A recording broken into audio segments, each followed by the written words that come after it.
Hello everyone and welcome back. Today's video is all about an important topic in Python programming, that is error handling. Errors or exceptions are inevitable in programming, but with the right techniques we can handle them gracefully, making our programs more robust and user-friendly. By the end of this video, you'll have a strong foundation in handling errors so they don't crash your programs. Let's dive in. Let's start with a quick overview of what exceptions are in Python. Exceptions occur when there's an error that disrupts the normal flow of a program. For instance, if you try to divide 0 or access an element in a list that doesn't exist, Python will raise an exception. When an exception happens, Python halts the program and displays an error message. Example of an exception: print and divide by 0. If we try to run this code, we'll get a zero division error because dividing by 0 is undefined. Python stops and displays an error message, which can be frustrating for users.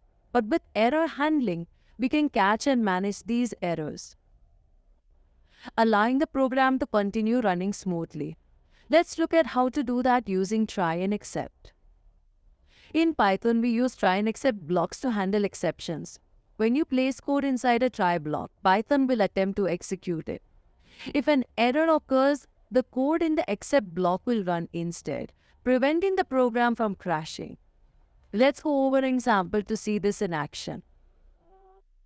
Basic try and except example. Try print 10 divided by 0. Except 0 division error, print oops, you can't divide 0. In this code, we try to divide by 0 inside the try block. When Python encounters this error, it jumps to the except block, where we handle it by printing a message instead of stopping the program. You can use except to catch specific exceptions, making your code more robust and user-friendly. There are many types of exceptions in Python, each corresponding to a different kind of error. Here are a few of the most common ones. First is zero division error occurs when you try to divide by 0. Second is value error. Happens when you pass a value of the wrong type to a function. Third is index error raised when you try to access an index in a list that doesn't exist. Fourth is key error raised when you try to access a key that isn't in a dictionary. Let's look at examples of some of these common exceptions.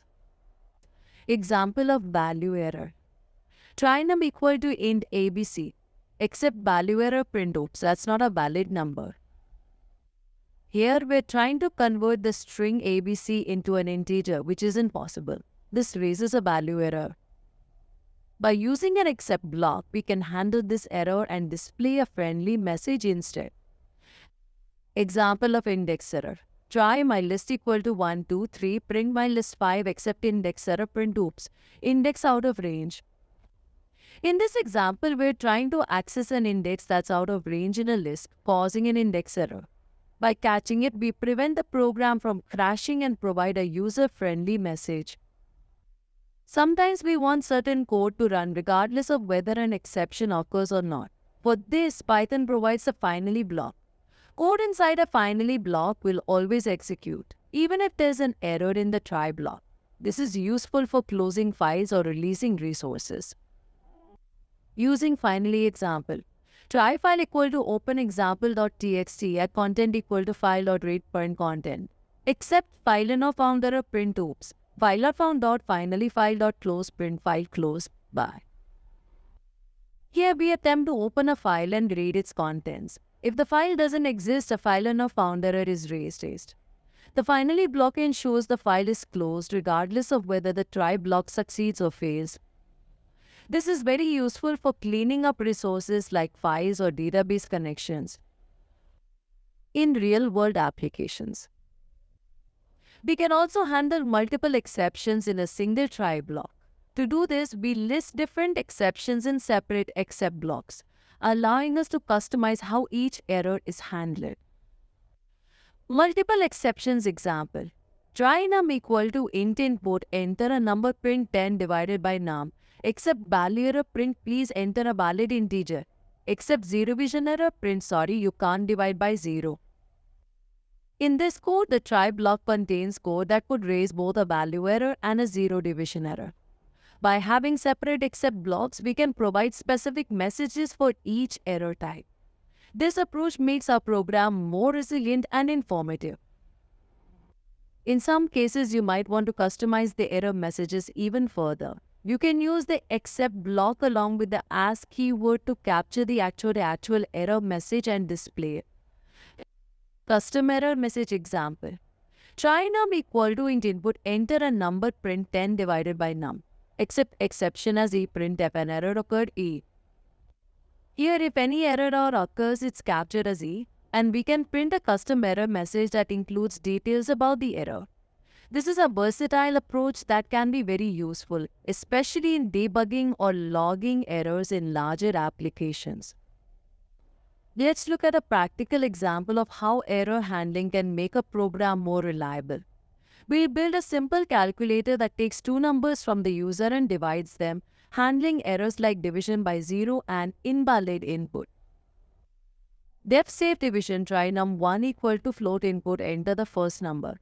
Num2 equal to float input, enter the second number. Result equal to num1 divided by num2 except 0 division error, print error cannot divide by 0. Except value error, print error, please enter valid numbers. Else print result. Finally print end of calculation. Then call save division. In this example, we have a function save division that performs division and handles errors. If the user enters invalid data, like letters instead of numbers, a value error is raised and we display an error message. If they try to divide by 0, a 0 division error is raised. The finally block runs at the end, letting the user know the calculation is complete. This makes our calculator more user-friendly and error-resistant. Let's quickly review what we covered today. We started by understanding what exceptions are and why they happen. We learned how to use try and except blocks to handle errors. We explored some common Python exceptions, including 0 division error and value error. We saw how the finally block guarantees code execution, and we applied these concepts in a practical example. With these techniques, you can make your Python programs much more robust and user-friendly. Error handling is essential in building professional applications, so keep practicing these techniques in your projects. Thank you for joining, and I'll see you in the next video where we will make small Python projects.